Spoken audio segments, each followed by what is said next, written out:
The greatest warrior of his era once fought his guru for 23 days straight. And the real tragedy wasn't the war, it was the woman who started it. Amba, eldest princess of Kashi, was already in love with King Salva. But during the swimwear, Bhishma arrived. He hadn't come to participate, he came to take. He challenged every king present, defeated them all, and abducted the three princes including Amba for his stepbrother's marriage. When Amba told him the truth that she loved someone else, Bhishma let her go.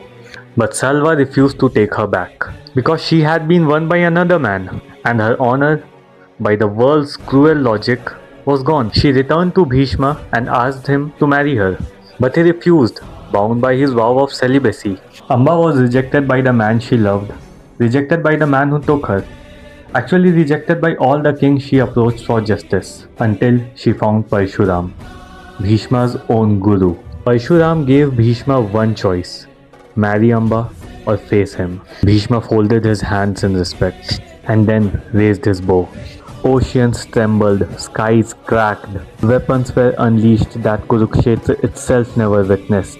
On the 23rd day, the gods descended and stopped the war. Neither had won. Parshuram had no answer for Amba. People thought it was the end of her story, but this was only the beginning.